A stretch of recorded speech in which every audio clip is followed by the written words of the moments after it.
Dan saudaraku, dan kemudian kita melihat yang pertama, pengaruh Roh Kudus. Ya, pengaruh urapan Roh Kudus, pengaruh yang manis dari Roh Kudus untuk pengenalan kita akan Tuhan. Amin. Dan saudaraku, kita tahu ya sebenarnya begitu sedikit tentang Tuhan. Itulah sebabnya perlu selama-lamanya nanti untuk mengenal Tuhan kita, karena Dia Tuhan yang besar. Ya, oleh karena itu saudaraku, kita harus betul-betul bersandar kepada Roh Kudus supaya kita bisa mengenal Tuhan kita lebih dalam lagi. Haleluya. Nah, yang pertama kita lihat bagaimana Roh Kudus mempengaruhi pengenalan saudara akan Tuhan. Yang pertama, pimpinan Roh Kudus kepada kebenaran.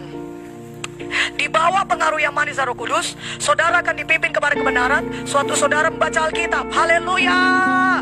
Jadi saudara waktu baca Alkitab, Roh Kudus itu akan berbicara kepada saudara. Dia pimpin saudara kepada kebenaran. Dan tahukah saudara, firman Tuhan berkata, kebenaran itu akan membebaskan kita. Kalau Roh Kudus berkata-kata saudara, Dia akan pimpin saudara kepada kebenaran. Yang artinya saudara tidak perlu takut saudara melenceng.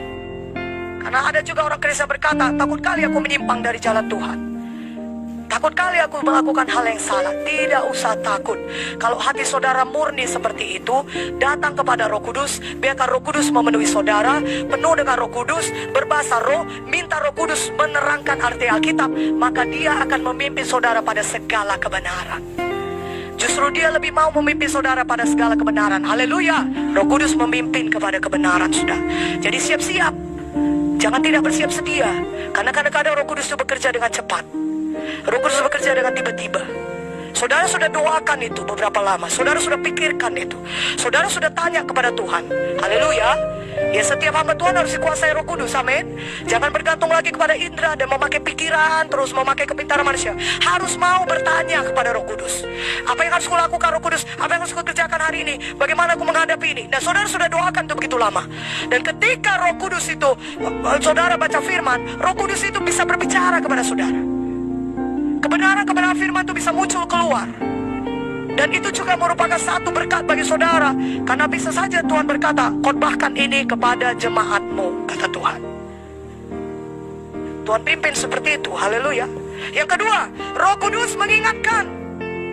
Ketika saudara berada di bawah pengaruh yang manis Roh Kudus, maka saudara akan terus diingatkan tentang segala yang sudah dikatakan Yesus. Yohanes 14 ayat 26. Ini sangat indah sekali saudara. Karena setiap firman Tuhan yang pernah kita baca, kalau kita membiarkan diri kita dikuasai Roh Kudus akan bisa mengingatkannya kepada kita. Firman Tuhan yang kita dengar daripada gembala sidang, atau daripada pengajar-pengajar saudaraku, pemimpin-pemimpin kita, saudara, Roh Kudus bisa mengingatkannya kembali.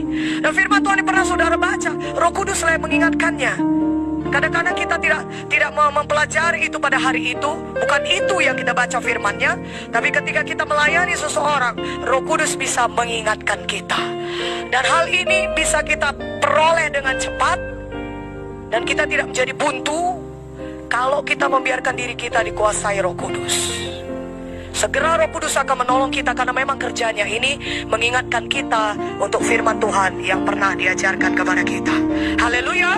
Yang ketiga, pengajaran langsung dari Roh Kudus. Kalau saudara berada di bawah pengaruh yang manis dari Roh Kudus, maka saudara akan diajari langsung oleh Roh Kudus. Roh Kudus itu bisa langsung berbicara kepada saudara, dan Dia mengajari saudara akan hal-hal yang bahkan belum pernah saudara dapatkan dari orang lain. Karena Roh Kudus itu bisa mengajar kita secara langsung. Sebab di 1 Yohanes 2:27, sebab di dalam diri kamu tetap ada pengurapan yang telah kamu terima daripadanya. Karena itu tidak perlu kamu diajar oleh orang lain, tapi sebagaimana pengurapan yang mengajar kamu tentang segala sesuatu, dan pengajarannya itu benar, tidak dusta, dan sebagaimana ia dahulu telah mengajar kamu, demikianlah hendaknya kamu tetap tinggal di dalam Dia.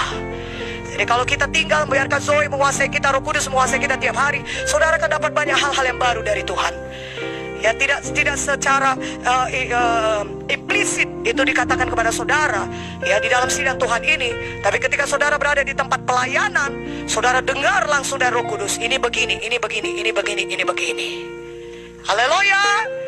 Yang keempat, pengetahuan dari Roh Kudus. Kalau saudara berada di bawah pengaruh yang manis Roh Kudus, saudara akan mengetahui banyak perkara. Jadi sebenarnya saudara, kita tanpa diajar oleh orang lain, sudah ada nih Roh Kudus itu berbicara kepada kita. Jadi gak benar kalau kita selalu menjawab, gak tahu aku itu, gak pernah diajari aku itu. Sejujurnya sebenarnya kalau kita mau jujur, sebenarnya kita pun sudah merasa itu bukan hal yang benar dilakukan. Tapi kita mengeraskan hati dengan memakai tameng, aku tidak pernah diajari seperti itu. Dan kita berkata hal-hal yang seperti, padahal sebenarnya Roh Kudus itu adalah Roh Kudus yang berbicara. Dia langsung mengajari kita. Dia memberitahukan kepada kita banyak perkara. Banyak perkara. Tentunya yang perkara-perkara yang perlu saudara ketahui, yang dirasa perlu untuk pelayanan atau kehidupan pribadi saudara, Roh Kudus akan berbicara. Ya saudaraku, karena itu saudara, mari kita rindu Roh Kudus, dikuasai olehnya. 1 Yohanes 2:20, tetapi kamu telah beroleh pengurapan dari Yang Kudus, dan dengan demikian kamu semua mengetahuinya. Saudaraku, itulah dia kalau Roh Kudus itu berbeda sudah. Kalau zaman perjanjian lama berbeda, hanya orang-orang tertentu yang dikuasai Roh Kudus yang diurapi.